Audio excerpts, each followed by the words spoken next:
Hello everyone, this is Audrey Codner-Gibson from ACG Math Tutoring coming back to you for more work with those algebraic foundations. So we're about to get ready because we're going to get set because we need to get going.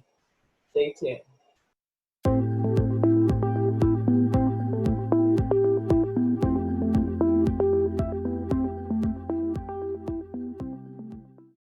Okay, everyone, and welcome back. And we are working on adding and subtracting algebraic fractions with unlike denominators. So we did the like denominators last time. So now we're going to look at when they're not exactly the same. So we're going to do those Common Core standards of AAPR 0.7 and AREI 0.2. So let's review our lesson or exit ticket from last time. So we had 2x plus 1 over 2 divided by 3x plus 6 over 2. So since we had this division, we had to do our keep, our change, and then our flip. So we're going to keep this 2x plus 1 over 2. We're going to change that division to multiplication. And then we're going to flip the second fraction. So the 2 is now going to be in the numerator, and the 3x plus 6 is now in the denominator. So now that we got it all set up, we could multiply the numerator straight across and the denominator straight across, or we could see if we could do a little bit of factoring so we can simplify it even further. So I noticed right here in my diagonal, we have this 2 divided by 2. They're basically the same, so they can simplify to give me 1. Now I have this 2x plus 1. That's at its lowest term because the only number that 2 and 1 have in common is 1. So that's just going to stay the same. But this other denominator, that 3x plus 6, we can simplify that. Actually, we can factor it. So 3 and 6, they both have 3 in common. So 3 is going to be my GCF. And now I'm going to divide this original expression by that 3. So 3x divided by 3, that gives me 1x, or just x. A positive 6 divided by 3, that gives me 2. So if I'm taking a look, if I simplify, then I'm going to multiply. This 2x plus 1 times 1 gives me 2x plus 1. And this 1 times 3, x plus 2, is still going to be 3. X plus 2. Now, if I look at the numerator and denominator, I don't have anything else to cancel out. So this is the lowest term. If you wanted to leave it as 3x plus 6, you could, but since we're talking about simplification, we want to simplify it as lower as we can. All right? So this is what you should be saying to yourself today. I can add and subtract algebraic fractions with unlike denominators. So we're going to be looking at some guided notes. We're going to do some examples. Of course, we're going to add some practice to it, and then we finish it out with our exit ticket. So before we get started, there's going to be some helpful hints I'm going to give you.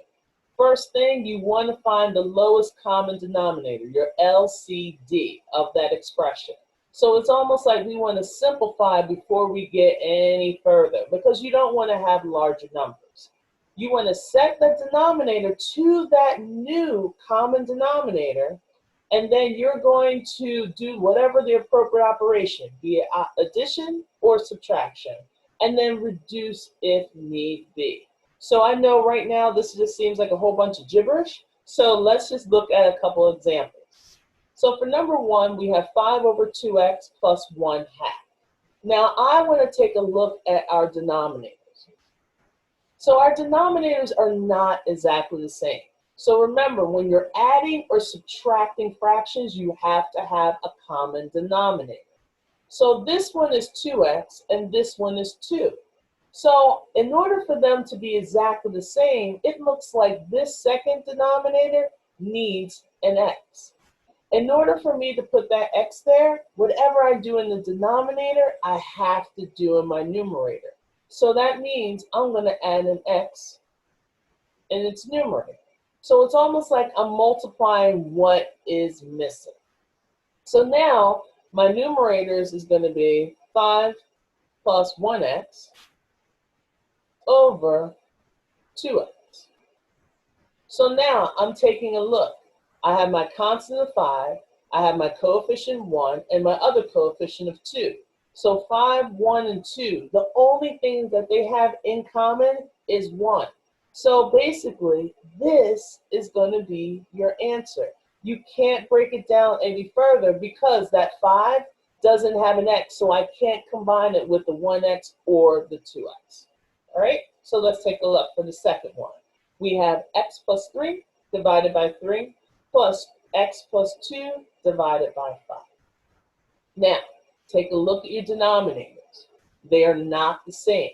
So I need to ask myself, 3 and 5, what do they have in common?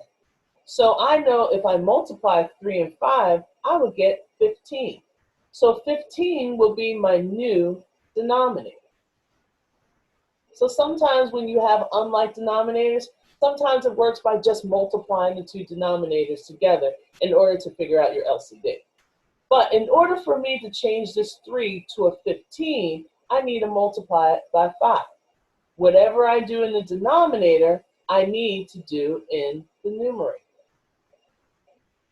So when I do this, 5 times 3, that gives me this 15. But now I got to do the distributive property with this 5 because I'm multiplying the 5 to the x and the 3. So now I have 5x plus 15,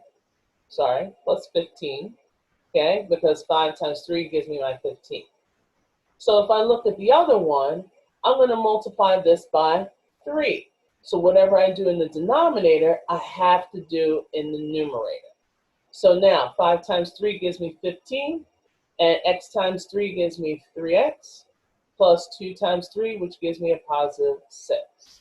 So now we have the common denominator. So all I have to do is combine my like terms of the numerator.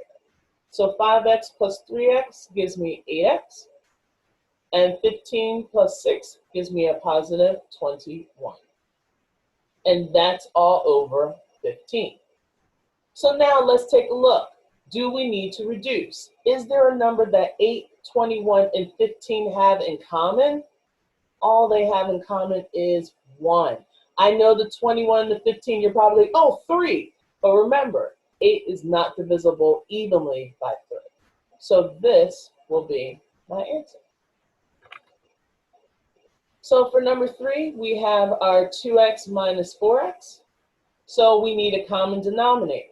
So would it be easier for me to make this 2 into a 4 or make the 4 into a 2? Hopefully you're saying, let's make this 2x into a 4x. In order for me to do that, I need to multiply by 2. Whatever I do in the denominator, I do in the numerator. So now 2 times 7 gives me 14 over 4x. And guess what? Since I already have a common place of 4x in the other fraction, I don't have to do anything. All I have to do is just bring it down.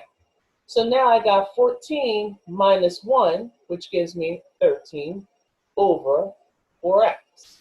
And since that 13 and 4, they only have 1 in common, and the 4 is the only one with an x, I can't combine any further. This is at its lowest term.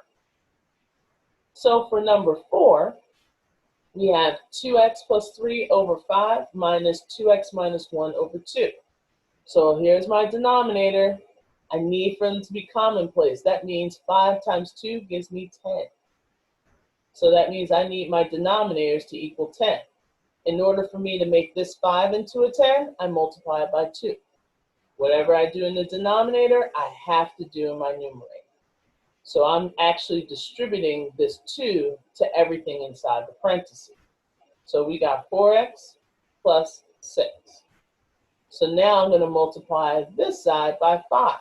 Whatever I do in the denominator, I do in the numerator. So 5x minus 5, because I distribute the 5 to everything inside its parentheses. So now here we have that common denominator, which is 10. But let's get our like terms together. So 4x minus 5x, that gives me a negative 1x. And 6 minus a -5. Remember, when you minus a negative, it changed to a positive. So that's actually going to be plus 11. So now I got 1, 11, and 10, -1 in fact. But they don't have anything in common other than 1. So that's its lowest term. So now I want you to practice. So if you want to pause, go ahead and pause, and then we're going to check our answers. So for number 1, I have an x in the denominator and I have a 4x in the denominator. So what's missing is a 4. So I'm going to multiply a 4 in that denominator. That means I need to multiply a 4 in its numerator. So 4 times 7 gives me 28 over 4x. And since I didn't have to do anything to the second fraction, I'm just going to bring it on down. So now let's combine like terms because they do have a common denominator, which is that 4x. And then we have our 31. Because 28 plus 3 gives me 31. So 31 and 4, they don't have anything in common other than 1. So that is its lowest term. So now we have 2x minus 1 over 4 minus x plus 2 over 8. So it will be easier for me to change this 4 to an 8 by multiplying by 2. If I multiply that by 2, I multiply this by 2. So that means the numerator is going to be 4x minus 2 over 8. And then I'm just going to bring down my other fraction. So the common denominator is going to be 8. So now I got 4x minus 1x, which gives me 3x. And -2 minus 2, which gives me a -4. So 3, the constant 4, and 8, the only thing they have in common is 1. So boom, that's our answer. So you should be able to say, I can add and subtract algebraic fractions with unlike denominators. Find those LCDs, those least or lowest common denominators. So we already reviewed the exit ticket from last time. We definitely did some guided notes and examples. We definitely looked at some practice problems. Now let's get with the exit ticket. So all I want you to do is simplify one problem, okay? Try to shoot for the common denominators and then combine your like terms and see if you need to simplify. So again, this was awesome. I'm hoping you guys are really enjoying these videos. And again, if you like them, go ahead and hit the like button and go ahead and subscribe. Now, if you're new to my channel, I should have welcomed you earlier, but I got so excited I wanted to do some math, right? So you're definitely welcomed. If you have any questions, please put it in the comments. And if you have any kind of, you want some tutoring, personal one-to-one, or maybe even a small group, go ahead and look at my website. And then also, if you want to email me, you have my email address, which I will show all that information at the end. So take care, guys, and I will see you next time. Bye.